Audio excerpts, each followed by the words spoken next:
Assalomu alaykum hurmatli televizor ko'ruvchilar. Uyg'ur televiziyasining kundalik xabarlarini ko'rishinglarni qarshi olamiz. Xitoy hukumati Uyg'ur va boshqa nuqtaliq shaxslarning telefonlarini hujum nishoni qilmoqda. Amerikadagi Xitoy diplomatlari cheklamaga uchirmoqda. Furqan O'zbek ig'irlik ko'tarishda 2 Yevropa rekordini buzib tashladi. Dunyodagi eng uzun aeroplan uchishi. Tövəndəki iqtidorlar xabarlarimizning tafsili mazmunlarida bo'lsin. Erkin Osiyo radiosuning xabar qilishicha, Xitoy hukumatining yuqori fan texnikining yordamida muhojiratga Uyg'ur faoliyatchilar va boshqa ko'z ko'ringan shaxslarning telefonlarini nishoni qilishini kuchaytirishi yaqindan buyon ko'plab ma'lum bo'lmoqda.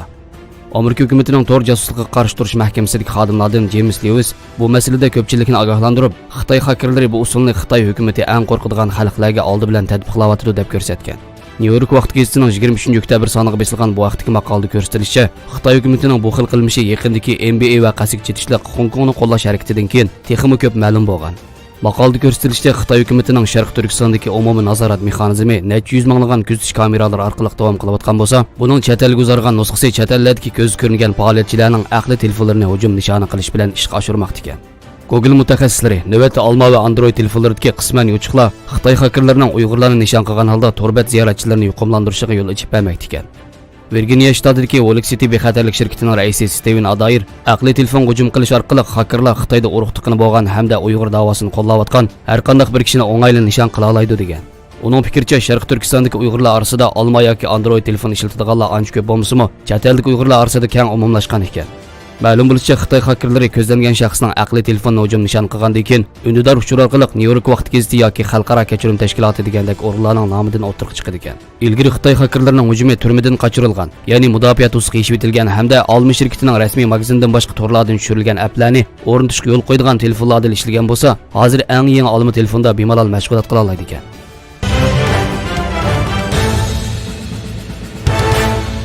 16 dekabr kuni Amerika Tashqi ishlar ministrligining yuqori darajadagi amaldorining bildirishicha, hozirdan boshlab Amerikadagi har qanday Xitoy diplomatlar, mamlakat, shahar va yerlik hukumat a'zolari, ma'rif o'rinlari va tadqiqot institutlari bilan ko'rishishdan burun Amerika hukumatini xabarlantirish kerakligi. Amerika hukumati bu qarorni Xitoy davlatining Amerika diplomatlariga tutgan muomalasi qarta chiqarganligi, Xitoy davlatidagi Amerika diplomatlariga erkinlik bersa, Amerikadagi Xitoy diplomatlari erkinlik beradiganligini, Xitoydagi Amerika diplomatlari Xitoy fuqarosi yoki hukumat a'zolari bilan ko'rishmoqchi bo'lsa, Xitoy hukumatini xabarlantirib qolmasdan, balki ulardan ruxsat olish kerakligini bildirib, Amerika hukumatining mazkur qarorni chiqarishni o'ylashga xili bo'lganligi. Shundaqla bu qarorning Xitoy Amerika sud urushi bilan hech qanday munosabati yo'qligini ta'kidlab, bu ish orqali asosiy maqsad bo'lsa, Amerika davlatida Xitoy diplomatlari qanday muomala qilgan bo'lsa, Xitoy tarafining shunday muomala qilish kerak degan. 17 dekabr kuni Xitoy Tashqi ishlar ministrligi Amerikaning bu harakatlariga qarata bayonot e'lon qilib, Amerika hukumati diplomatlar qo'ygan bu cheklamalardan yenish kerak degan.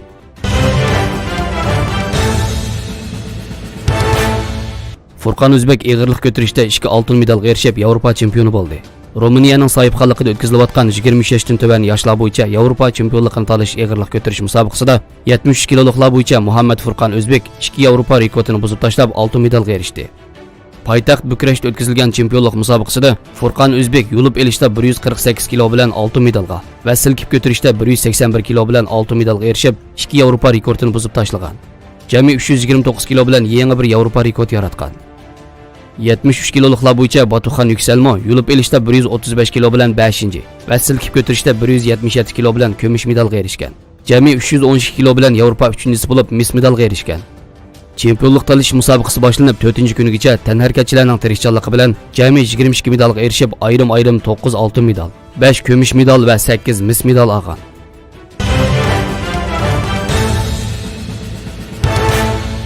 Avstraliyaning transport shirkati dunyo tarixidagi eng uzun aeroplan uchishini g'alabalik sinab qildi. BBC kanalining 20 dekabr xabar qilishicha, Boeing 787-9-tiplik aeroplan Amerikaning New York shahridan Avstraliyaning Sidney shahriga bevosita uchib, 16200 kilometrlik masofani 19 soat 16 minutda tamomlagan. O'zluksiz bevosita uchishning uchiqchilarga, aeroplan xodimlariga va yo'lovchilarga ko'rsatadigan ta'sirini tadqiq qilishning bir parchasi bo'lgan bu qatimki uzun uchish siniqida 49 yo'lovchining borligi bildirildi. Dunyo tarixidagi eng uzun musofalar uchish siniqi jarayonida aeroplan qo'zg'alishdan ilgari yo'lovchilarning soatlari Sidney vaqtiga to'g'rilanib, uchishdan 6 soat keyin uyquni osonlashtirilgan yuqori karbonli tomoq tarqatib berilgan. Shirkat kelar oy yana Londondan Sidneyga bevosita uchishni planlamoqda ekan. Shirkat tarafidan e'lon qilingan bayonotda 2022 yil yoki 2023 yil rasmiy aeroplan qatnashlarining boshlanishi mumkinligi bildirilgan. Xabarlarimizni ko'rganingizga rahmat. Ko'rishguncha omon bo'linglar. Xayr xo'sh. Allohga omonat.